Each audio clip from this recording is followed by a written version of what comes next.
مجھے امید ہے کہ اللہ جو کرے گا بہتر ہی ہوگا۔ سمی نے کہا، ہم بھی یہی ہیں، کوئی ناگوار صورتحال پیدا ہو گئی تو سنبھالنے کی کوشش کریں گے۔ رات کو عثمان گھر واپس آیا تو وینا نے کچھ زیادہ ہی پیار سے اس کا استقبال کیا اور عملی طور پر پہلے سے کہیں زیادہ وفاداری کا مظاہرہ کیا۔ نیند نہ آئے تو 2-3 گولیاں کھا لینا عثمان، وینا نے ماں جیسے پیار سے کہا۔ نہیں، عثمان نے لاپرواہی کے انداز میں کہا، میں ان گولیوں کی عادت توڑنے کی کوشش کر رہا ہوں، شاید آج رات ایک بھی گولی نہ لوں۔ ایسے نہیں، وینا نے کہا، عادت توڑنی ہے تو آہستہ آہستہ توڑیں، یک لخت چھوڑنا ٹھیک نہیں۔ آج میں آپ کو اپنے ہاتھ سے 2 گولیاں دوں گی۔ عثمان نے چونک کر وینا کی طرف دیکھا۔ وینا کے رویے میں یہ تبدیلی اس کے لیے حیران کن تھی۔ وینا نے عثمان کی میز کی دراز سے گولیوں کا پتہ نکالا اور 2 گولیاں اس کے ہاتھ میں دے کر پانی لینے چلی گئی۔ عثمان اسے جاتے بڑی غور سے دیکھتا رہا اور جب وینا واپس آئی تو عثمان کی نظریں ابھی تک دروازے پر لگی ہوئی تھی اور وینا کو دیکھنے لگی۔ عثمان نے گولیاں نگل لی اور پانی پی لیا۔ ایک بات مانو گے عثمان، میں جانتا ہوں تم مجھ سے کون سی بات منوانا چاہتی ہو، عثمان نے قدرے شگفتہ لہجے میں کہا۔ یہی کہو گی نا کہ لوسی کا خیال دل سے نکال دو؟ نہیں، وینا نے بڑی بے تکلفی سے اس کے پاس بیٹھتے اور بازو اس کے گلے میں ڈالتے ہوئے کہا، تم تو ڈیوٹی پر جا رہے ہو، مجھے بھی ساتھ لے چلو۔ خدا کی قسم باہر نکلے ایک زمانہ ہو گیا ہے، ایک بات تو مان لو۔ وینا نے کچھ ایسی پیاری اور جذباتی سی حرکتیں کی کہ عثمان کے ہونٹوں پر مسکراہٹ آ گئی۔ چلی چلو، عثمان نے کہا، میں تو ڈیوٹی پر رہا کروں گا، تم بچوں کے ساتھ ہوٹل میں رہ لینا، تمہاری دونوں وردیاں تیار کر لوں؟ وینا نے پوچھا۔ نہیں، عثمان نے کہا، وردی کی ضرورت نہیں، یہ ڈیوٹی ایسی ہے کہ سول کپڑوں میں رہنا پڑے گا۔ ایک بات کہوں وینا؟ ایک نہیں 100 باتیں کہو۔ وینا نے اس کے گرد اپنے بازوں کا گھیرا اور زیادہ تنگ کرتے ہوئے کہا، تم اگر لوسی سے بڑھ کر نہیں تو اس جتنی چالاک ضرور ہو۔ عثمان نے مسکراتے ہوئے کہا، تم نے ایسے طریقے سے اپنی خواہش ظاہر کی ہے کہ میں انکار نہیں کر سکا۔ چالاکی نہیں عثمان، وینا نے کہا، اسے محبت کہو۔ معلوم ہوتا ہے میرے لیے محبت مر گئی ہے، عثمان نے آہستہ سے کہا۔ محبت نہیں مری عثمان، وینا نے کہا، تمہاری وہ نظر مر گئی ہے جس نظر سے تم نے پہلی رات مجھے دیکھا تھا۔ محبت کرنے والوں میں کوئی ایک مر جائے تو اسے دفن کر دیتے ہیں، لیکن محبت زندہ رہتی ہے۔ میں وعدہ کرتی ہوں عثمان، میں کبھی نہیں کہوں گی کہ لوسی کو بھول جاؤ، نہ بھولو، اسے دل میں رکھو۔ میں صرف یہ کہتی ہوں کہ مجھے اور اپنے بچوں کو نہ بھول جانا۔ ایک دن آئے گا کہ تم کھچے ہوئے میرے پاس آؤ گے اور تم مجھے تانا دو گی کہ کہاں ہے تمہاری وہ، عثمان نے کہا، اور ایسے ہی تانے دو گی۔ میں ایسی اوچھی نہیں عثمان، وینا نے کہا، میرے دل میں تمہاری محبت نہ ہوتی تو آج میں یہاں نہ ہوتی۔ تمہاری محبت پر میں نے اپنی خودداری کو اور اپنے خاندانی وقار کو قربان کر دیا ہے۔ میری عقل حاضر ہے، میں جانتی ہوں تانوں اور کوسنوں سے کبھی کوئی کسی کا نہیں بنا۔ دل میں سچی محبت اور خلوص ہو تو یہ دل اپنے محبوب کو مقناطیس کی طرح کھینچ لیتا ہے۔ عثمان اپنے آپ میں وہ کمزوری محسوس کرنے لگا جس کا ذکر اس نے میجر سمی اور کیپٹن آصف کے ساتھ بھی کیا تھا۔ اس میں کھری بات کا اور کسی سچے انسان کا سامنا کرنے کا حوصلہ رہا ہی نہیں تھا۔ لوسی نے اسے بڑے خوبصورت خواب دکھا کر اور خود ایک خوبصورت خواب بن کر اس کی شخصیت، اس کی اخلاقی جرات کو کچل اور مسل ڈالا تھا، اسے سوچنے کے قابل ہی نہیں چھوڑا تھا۔ لوسی نے یہ اس لیے کیا تھا کہ اس کے کام اسی صورت نکل سکتے تھے کہ عثمان آزادانہ طور پر کچھ سوچنے کے قابل نہ رہے۔ بات بڑی صاف تھی کہ لوسی جاسوس تھی اور اس نے عثمان سے راز لینے تھے، اور اس کا دوسرا مقصد عیش و عشرت سے تھا جو عثمان اسے حد سے زیادہ کراتا تھا۔ وہ عثمان سے تحفوں اور اعلیٰ درجے کے ہوٹلوں میں کھانے کے علاوہ کیش بھی وصول کر لیتی تھی۔ عثمان اپنے بیوی بچوں کے لیے شیر بنا ہوا تھا، لیکن وینا نے جب جذباتی باتیں کی، یا یوں کہیے کہ وینا کے دل سے جب سچے عشق و محبت کی باتیں نکلی، تو عثمان مجبور اور بے بس ہو گیا۔ اس کمزوری نے اسے پریشان سا کر دیا۔ وینا نے اسے جو 2 خواب آور گولیاں کھلائی تھی ان کا اثر بھی شروع ہو گیا تھا۔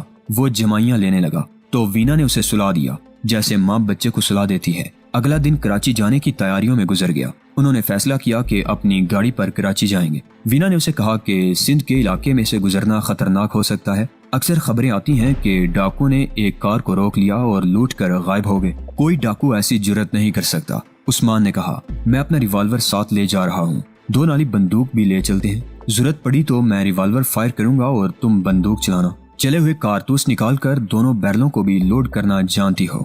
2-3 بار تم میرے ساتھ شکار پر جا چکی ہو۔ ہاں یہ ٹھیک ہے، وینا نے کہا۔ اگلی صبح ابھی تاریخ ہی تھی جب ان کی گاڑی گیراج سے نکلی اور پھر لاہور شہر سے نکل گئی۔ وہ ملتان میں داخل ہو ہی رہے تھے کہ انجن میں کسی گڑبڑ کی وجہ سے گاڑی رک گئی۔ یہ بھی اچھا ہوا کہ وہ شہر داخل ہو چکے تھے، ورنہ کہیں جنگل میں خار ہوتے رہتے۔ عثمان نے ایک تانگا پکڑا اور جا کر مکینک کو لے آیا۔ کم و بیش 2.5 گھنٹے گاڑی نے ضائع کر دیے۔ فائدہ یہ ہوا کہ خطرناک نقص یہی ٹھیک ہو گیا۔ انہوں نے دوپہر کا کھانا ملتان میں کھایا اور چل پڑے۔ بہاولپور پہنچے تو اچھی خاصی شام ہو گئی۔ اس سے آگے رات کا سفر خطرے سے خالی نہ تھا۔ انہوں نے بہاولپور کے ایک ہوٹل میں قیام کیا۔ رات گزری اور علل صبح پھر روانہ ہو گئے۔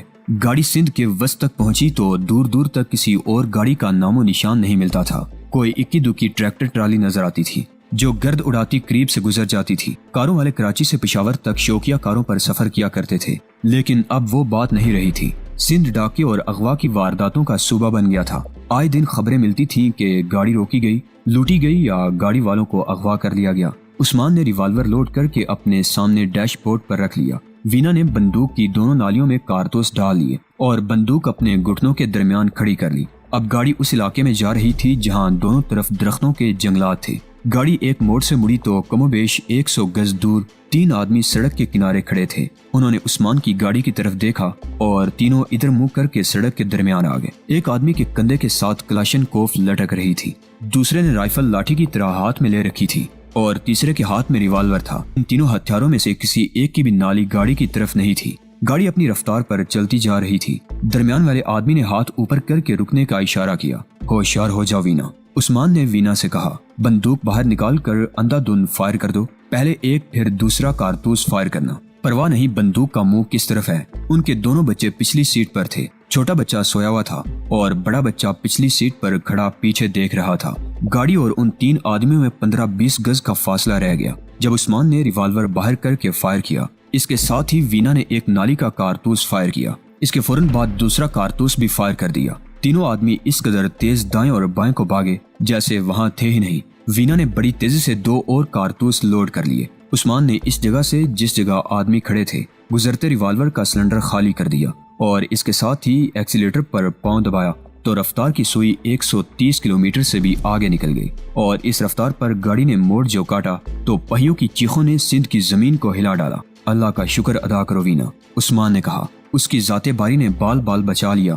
وینا کے ہونٹ تو پہلے ہی ہل رہے تھے اور وہ اللہ کا شکر ادا کر رہی تھی۔ اس کا 3 سالہ بیٹا گولیوں کی آواز پر کہہ لگا رہا تھا۔ وہ معصوم یہی سمجھتا تھا کہ اس کے ماں باپ نے تفریحاً گولیاں چلائی ہیں۔ عثمان کی کوشش یہ تھی کہ شام تک کراچی پہنچ جائیں۔ وہ راستے میں کہیں رکنا نہیں چاہتا تھا، لیکن اسے رکنا پڑا۔ وہ خود نہیں رکا تھا، اسے روکا گیا تھا۔ پچھلے پہر کے 4 بج چکے تھے۔ گاڑی پھر ایک ایسے علاقے سے گزر رہی تھی جس کے دائیں بائیں سندھ کے مخصوص چھوٹے چھوٹے درختوں کا بڑا گھنا جنگل تھا اور یوں معلوم ہوتا تھا جیسے یہاں سے کبھی کسی انسان کا گزر ہوا ہی نہیں۔ ایک موڑ ایسا تھا کہ گاڑی کی رفتار بہت ہی کم کرنی پڑی۔ گاڑی اس موڑ سے مڑی ہی تھی اور ابھی رفتار میں تیزی بھی نہیں آئی تھی کہ اچانک 4 آدمی اس حالت میں سڑک پر آ گئے کہ 2 نے کلاشن کوفوں کی نالیاں، 2 نے رائفلوں کی نالیاں گاڑی کی طرف کر رکھی تھی اور ہتھیاروں کے بٹ ان کے کندھوں کے ساتھ تھے۔ وہ چاروں باقاعدہ نشانہ باندھے ہوئے تھے۔ اب کیا کریں عثمان؟ وینا گھبرائے ہوئے لہجے میں بولی۔ فائر نہ کرنا وینا، عثمان نے بڑی تیزی سے کہا۔ بندوق دیکھتے ہی وہ ٹرائگر دبا دیں گے، رکنا پڑے گا جو اللہ کرے گا۔ اتنے میں گاڑی ان آدمیوں کے پاس پہنچ گئی۔ ان میں 2 تو واضح طور پر سندھی معلوم ہوتے تھے اور دوسرے 2 شکل و صورت اور لباس کے لحاظ سے سندھی نہیں تھے۔ 2 آدمی کلاشن کوفوں کی نالیاں گاڑی کی طرف کیے کھڑے تھے اور 2 گاڑی تک آئے۔ گاڑی سے باہر آ جاؤ، ایک نے کہا۔ ریوالور اور بندوقیں وہی رہنے دو۔ ایک بات ہے بھائی، عثمان نے کہا، ہم پاکستانی ہیں اور دیکھو ہمارے ساتھ چھوٹے چھوٹے بچے ہیں، بچوں کی فکر نہ کرو۔ اس آدمی نے کہا، بچوں کو کوئی تکلیف نہیں ہوگی، ریوالور اور بندوق ادھر مجھے دے دو۔ وینا نے رونا شروع کر دیا۔ اس کے لیے یہ صورتحال بڑی ہی خوفناک تھی اور زندگی میں پہلی بار وہ اس ہولناک شکنجے میں آئی تھی۔ مت رو وینا، میجر عثمان نے اسے ڈانٹ کر کہا، ایسی بھی بزدل نہ بنو۔ یہ کیا ہے؟ میری تمہاری طرح انسان ہے، بھیڑیے تو نہیں۔ عثمان ان لوگوں سے مخاطب ہوا اور باروب انداز سے پوچھا، اب کہو بھائی کیا حکم ہے؟ گاڑی تم ہی چلاؤ گے، ان میں سے ایک آدمی نے کہا۔ وہ بڑی صاف اردو بول رہا تھا۔ 2 آدمی تمہارے ساتھ ہوں گے اور گاڑی ادھر جائے گی جدھر یہ 2 آدمی کہیں گے۔ تم ہندو ہو؟ عثمان نے قدر حقارت سے اس آدمی سے کہا۔ میں جانتا ہوں تم ہندو ہو، تمہارے پاس کلاشن کوفے ہیں اور میں نہتا ہوں۔ اگر تم جیسے 4 ہندو میری طرح نہتے ہو کر میرے مقابلے پر آ جائیں تو خدا کی قسم 2 منٹ بھی نہ لگیں اور تم چاروں سڑک پر بے ہوش پڑے ہوئے ہو۔ چلو بیٹھو گاڑی میں۔ عثمان کی اس بات پر چاروں آدمی ہنس پڑے۔ یہ طنزیہ ہنسی تھی۔ 2 آدمی پچھلی سیٹ پر بچوں کے ساتھ بیٹھ گئے۔ انہوں نے عثمان کو بتایا کہ سڑک سے ہٹ کر کس طرف جانا ہے۔ یہ کچھ کچا، کچھ پکا اور کچھ ریتلا رستہ تھا جس پر گاڑی جا رہی تھی۔ کم و بیش 2 میل دور جا کر ان آدمیوں نے گاڑی رکوا لی۔ پہلے خود اترے، پھر عثمان سے کہا کہ وہ اس عورت اور بچوں کے ساتھ اترائے۔ سب کو گاڑی سے اتار کر گاڑی کی چابی ایک آدمی نے لے لی۔ فکر نہ کرنا، چابی لینے والے آدمی نے کہا، تمہاری گاڑی بالکل ٹھیک رہے گی اور تمہیں واپس مل جائے گی، تم سب ہمارے ساتھ آ جاؤ۔ دیکھو بھائی، عثمان نے انہیں کہا، میں تمہارا کچھ نہیں بگاڑ سکتا کیونکہ میں تم میں اکیلا ہوں اور میرے ہاتھ میں کوئی ہتھیار نہیں۔ اگر تم اپنے آپ کو جواں مرد اور دلیر مرد سمجھتے ہو تو اس عورت پر ہاتھ نہ اٹھانا اور اس کی عزت کو اپنی ماں بیٹی کی عزت جیسا سمجھنا، اور اگر تم ہندو ہو تو پھر میں تمہیں کچھ بھی نہیں کہوں گا کیونکہ میں ہندو کی ذہنیت کو جانتا ہوں۔ ہندو سب سے پہلے عورت پر دست درازی کرتا ہے۔ ان دونوں میں ایک شاید ہندو ہی تھا اور شاید دونوں ہندو تھے۔ ایک نے عثمان کو مکہ مارا، لیکن عثمان نے اپنا بایاں بازو بڑی تیزی سے اوپر کر کے اس کا مکہ اپنے منہ سے دور ہی روک لیا اور پوری قوت سے اس شخص کے منہ پر مکہ مارا۔ وہ شخص پاؤں پر کھڑا نہ رہ سکا، چند قدم پیچھے ایسا گرا کہ پہلے اس کی پیٹھ زمین پر لگی، پھر اس کی دونوں ٹانگیں اٹھ گئیں۔ دوسرے آدمی نے کلاشن کوف کندھے سے لگا کر نالی عثمان کی طرف کر لی۔ نہیں، وینا دوڑ کر عثمان کے آگے جا کھڑی ہوئی اور بولی، بزدلوں والا کام نہ کرو، مکے کے جواب میں گولی نہ چلاؤ، گن نیچے کر لو۔ یہ آواز اس شخص کی تھی جو مکہ کھا کر گرا تھا اور اب اٹھ رہا تھا۔ تم واقعی مرد ہو، مکہ کھانے والے نے اٹھ کر کہا، لیکن اپنی یہ مردانگی یہیں تک رہنے دینا۔ ہم تمہیں جہاں لے جا رہے ہیں وہاں کسی کے ساتھ ایسی حرکت نہ کر بیٹھنا ورنہ مارے جاؤ گے، اور پھر ہم تمہیں تمہاری بیوی کی حفاظت کی ضمانت نہیں دے سکیں گے۔ ہمارے ساتھ چلو۔ وہ علاقہ بڑا ڈراؤنا سا تھا جس میں عثمان، وینا اور ان کے بچوں کو لے جایا جا رہا تھا۔ درختوں کا جنگل ختم ہو گیا تھا اور ریتلے ٹیلوں کا علاقہ شروع ہو گیا تھا۔ دور دور تک آبادی کا نام و نشان نہ تھا۔ آگے دلدلی علاقہ آ گیا تھا جو تھا تو ریتلا، لیکن اس میں پاؤں دنستے نہیں تھے۔ اس علاقے سے نکلے تو کچھ دور کھجور کے درخت نظر آنے لگے۔ عثمان تو فوجی تھا، تھکن کمی محسوس کر رہا تھا۔ مشکل وینا کے لیے تھی جو اب قدم گھسیٹ رہی تھی۔ اگر وہ اپنے گھر کو جا رہی ہوتی یا کسی شادی کی محفل کو جا رہی ہوتی تو اتنی تھکن محسوس نہ کرتی۔ دل پر خوف سوار تھا، اس لیے جسمانی توانائی جلدی جواب دے گئی تھی۔ بچوں کو عثمان اور وینا باری باری اٹھاتے تھے۔ بچے الگ پریشان تھے کہ گاڑی میں سے نکال کر انہیں کہاں لے جایا جا رہا ہے۔ قدم گھسیٹتے کھجوروں کے درختوں تک پہنچے جو ذرا بلندی پر تھے۔ وہ چھوٹا سا نخلستان تھا، اس سے ذرا ہٹ کر ایک گاؤں تھا جس میں 15-20 گھر تھے۔ زیادہ تر گھر گھاس پھوس کے جھونپڑے تھے جیسے سندھ کے علاقے میں دیکھنے میں آتے ہیں۔ ان میں گرے ہوئے 2 گھر پختہ تھے، یعنی اینٹوں کے بنے ہوئے تھے۔ عثمان اور وینا کو اس گاؤں میں لے گئے۔ گاؤں کی گلیوں میں بچے کھیل رہے تھے، کچھ آدمی ادھر ادھر آتے جاتے نظر آتے تھے اور اس پارٹی کو رک رک کر دیکھتے تھے۔ ان کے دیکھنے کا انداز ایسا تھا جیسے یہ اجنبی سے لوگ ان کے لیے کوئی نئے اور انوکھے نہیں، ورنہ دیہات میں، اور وہ بھی اتنے پسماندہ دیہات میں، وہ آدمی کلاشن کوفیں اٹھا کر اور اپنے ساتھ ایک شہری مرد اور ایک عورت کو لے جا رہے ہوں تو گاؤں والے یوں رک کر دیکھتے ہیں جیسے یہ کوئی آسمانی مخلوق ہو۔ اس گاؤں کے لوگوں کے اس انداز سے پتہ چلتا تھا جیسے یہاں شہر کے لوگ آتے جاتے رہتے ہیں۔ میجر عثمان اور وینا کو ایک پختہ مکان میں لے گئے اور ایک کمرے میں 4 پائیوں پر بٹھا دیا۔ یہ گھر کسی دیہاتی کا معلوم نہیں ہوتا تھا کیونکہ اس میں جو 2 پلنگ بچھے ہوئے تھے وہ خاصے جدید اور قیمتی تھے اور ان پر بڑے نفیس پلنگ پوش پڑے ہوئے تھے۔ ایک طرف بڑی اچھی میز تھی، 3-4 اچھی قسم کی کرسیاں تھیں اور درمیان میں ایک اچھی قسم کی لمبی تپائی رکھی ہوئی تھی۔ تمہارا نام کیا ہے بھائی؟ ایک آدمی نے عثمان سے پوچھا۔ عثمان نے جواب دیا، میجر عثمان، میں پاکستان آرمی کا میجر ہوں اور یہ میری بیوی واجدہ ہے۔ یہ سوچ لو کہ اگر آرمی کو پتہ چل گیا کہ ایک میجر کو اس کے بیوی بچوں سمیت اغوا کر لیا گیا ہے تو تمہارا کوئی گاؤں سلامت نہیں رہے گا۔ تم بے وقوف ہو میجر صاحب، ایک آدمی نے جواب دیا۔ یہاں پاکستان آرمی کا وہی حال ہوگا جو مشرقی پاکستان میں ہوا تھا۔ کیسی باتیں کرتے ہو میجر صاحب؟ دوسرا آدمی بولا، پاکستان آرمی کچھ بھی نہیں کر سکتی، آرمی وہی کرے گی جو اسے حکومت سے حکم ملے گا، اور تم جانتے ہو کہ تمہاری حکومت کیسی ہے۔ مشرقی پاکستان میں تمہاری حکومتوں نے ہی پاکستان آرمی کو ذلیل کروایا تھا۔ میجر صاحب، پہلے آدمی نے کہا، اپنی بات کرو، یہاں آرمی کو اور سیاست کو بھول جاؤ، پھر یہ بتا دو کہ ہمیں یہاں کیوں لائے ہو۔ میجر عثمان نے پوچھا۔ یہ فیصلہ ہمارا سائیں کرے گا، عثمان کو جواب ملا۔ وہ اس وقت یہاں نہیں، شاید رات کو آ جائے۔ میں تمہیں یہ بتا سکتا ہوں کہ تمہارا تاوان وصول کیا جائے گا، یہ بھی ضروری نہیں۔ دوسرے آدمی نے کہا، چونکہ تم میجر ہو اس لیے یہ ہو سکتا ہے کہ سائیں تمہاری حکومت سے کوئی مطالبہ کرے، مثلا یہ کہ ہمارے فلاں فلاں آدمی جو تم نے جیل میں رکھے ہوئے ہیں انہیں رہا کر دو۔ جو کچھ بھی کرو کر سکتے ہو۔ میجر عثمان نے کہا، میں صرف یہ چاہتا ہوں کہ میری بیوی کو پریشان نہ کیا جائے۔ میجر صاحب، ایک آدمی نے کہا، اگر ہم اتنے ظالم اور بد اخلاق ہوتے تو جس طرح تم نے مجھے مکہ مارا تھا میں تمہیں کبھی معاف نہ کرتا اور وہیں تمہیں یا تمہارے ایک بچے کو گولی مار دیتا۔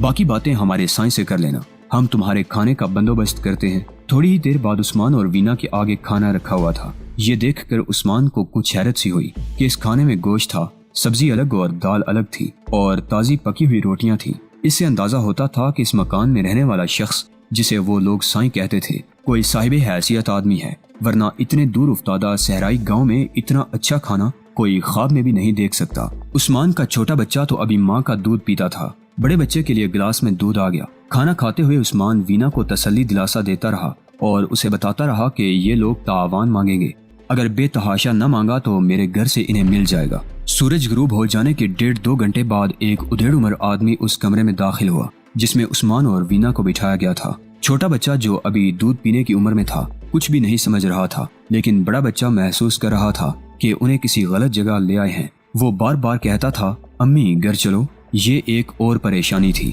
بچے کو سمجھایا نہیں جا سکتا تھا کہ وہ یہاں آئے نہیں بلکہ لائے گئے ہیں اور اب گھر جانا انہی لوگوں کی اختیار میں ہے۔ یہ شخص جو کمرے میں داخل ہوا تھا تقریباً 50 کی عمر کا تھا۔ اس کے سر پر سندھی ٹوپی اور کندھوں پر پھولدار چادر تھی اور اس کا باقی لباس بھی سندھی تھا اور چال ڈال اور بولنے کے انداز سے باروب اور معزز آدمی لگتا تھا۔ اس نے عثمان کے ساتھ ہاتھ ملایا اور بیٹھ گیا۔ میرا نام خدا بخش ہے۔ اس نے عثمان سے اپنا تعارف کروایا اور بولا تم نے شاید میرا نام کبھی سنا ہوگا، میں نے آپ کا نام کبھی نہیں سنا۔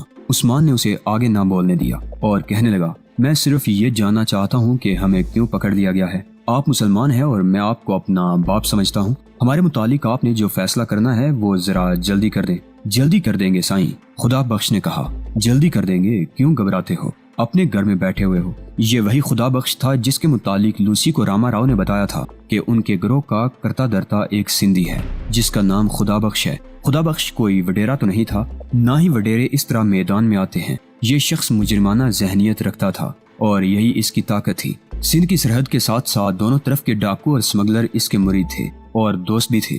وہ جسے چاہتا قتل کروا سکتا تھا، اس کے گھر میں ڈاکہ ڈلوا سکتا تھا اور جسے چاہے اغوا بھی کرا سکتا تھا۔ اس کی طاقت سے وڈیرے بھی ڈرتے تھے، لیکن وہ ایسا بے وقوف نہیں تھا کہ کسی وڈیرے کی دشمنی مول لے لیتا۔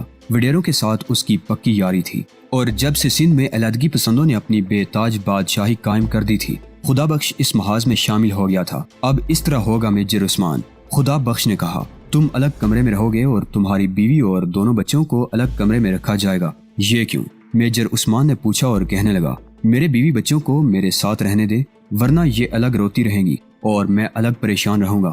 دیکھا جائے تو میری اور آپ کی کوئی ذاتی دشمنی تو نہیں؟ نہیں عثمان، خدا بخش نے کہا، میں تمہاری اصل پریشانی سمجھتا ہوں۔ تمہیں یہ ڈر ہے کہ تمہاری بیوی کو الگ رکھا گیا تو اس کی عزت پر کوئی ہاتھ ڈالے گا۔ میں تمہیں یقین دلاتا ہوں کہ ایسا نہیں ہوگا۔ تمہاری عزت کو میں اپنی عزت سمجھوں گا۔ تم نے ٹھیک کہا ہے کہ میری اور تمہاری کوئی ذاتی دشمنی نہیں۔ تمہاری بیوی کی طرح میری ایک بیٹی جوان ہے اور ایک بیوی بھی اتنی ہی جوان ہے، دوسری ذرا بوڑھی ہو گئی ہے۔ تم اگر مجھ پر یہ شک کرو گے کہ میرے گھر میں تمہاری بیوی کی عزت پر کوئی ہاتھ ڈالے گا تو میں کہوں گا کہ تم نے مجھے بڑی گندی گالی دی ہے۔ خدا بخش کی اس بات سے عثمان کے دل سے کم از کم ایک بوجھ تو اتر گیا، لیکن اصل پریشانی ابھی موجود تھی۔ ایک سوال تھا جو اس کے ذہن اور دل کو بچھو کی طرح ڈنک مار رہا تھا کہ انہیں کب تک قید میں رکھا جائے گا۔ سائیں ایک بات پوچھتا ہوں، عثمان نے کہا، آپ مسلمان ہیں، پاکستانی ہیں، میں جانتا ہوں کہ سندھ میں وہی حالات پیدا ہو گئے ہیں۔ نہ عثمان، خدا بخش نے میجر عثمان کی بات کاٹتے ہوئے کہا، ادھر سیاست کی بات مت کرو، یہ بات پاکستان اور ہندوستان کی ہے اور پھر یہ بات اپنے لیڈروں کے ساتھ کرو۔ میں ایک بات ضرور کہوں گا کہ بنگالیوں کو تمہارے لیڈروں نے چوڑا چمار سمجھ لیا تھا، تم نے اس کا نتیجہ دیکھ لیا ہے، لیکن تمہارے لیڈروں نے کوئی سبق حاصل نہیں کیا۔ وہ اب سندھیوں کو وہی کچھ سمجھتے ہیں جو بنگالیوں کو سمجھتے تھے۔ ادھر مشرقی پاکستان میں ہندوستان نے موقع دیکھا تو اپنی فوج بھیج دی، اب تمہارے لیڈروں نے سندھ میں وہی حالات پیدا کر دیے ہیں تو ہندوستان نے ادھر بھی آدمی بھیج دیے ہیں۔ لیکن سائیں، عثمان نے کہا، آپ تو مسلمان ہیں، میں گنہگار آدمی ہوں بھائی۔ خدا بخش نے اسے آگے بولنے نہ دیا اور کہا، چھوڑو ان باتوں کو، پھر یہی بتا دیں۔ عثمان نے پوچھا، ہمارا کیا بنے گا؟ کب تک قید میں رکھو گے؟ میں صاف بات بتا دیتا ہوں، خدا بخش نے جواب دیا، ہم نے تمہیں اور تمہاری بیوی کو اس لیے پکڑا ہے کہ تمہارے عوض رقم مانگیں گے۔ ہمیں معلوم نہیں تھا کہ تم فوج کے افسر ہو۔ اب میں کراچی سے اپنے بڑوں سے حکم لوں گا کہ تمہارا کیا کیا جائے۔ کیا آپ لوگ فوج سے ڈرتے ہیں؟ ڈرتے نہیں بھائی، خدا بخش نے ایسے لہجے میں کہا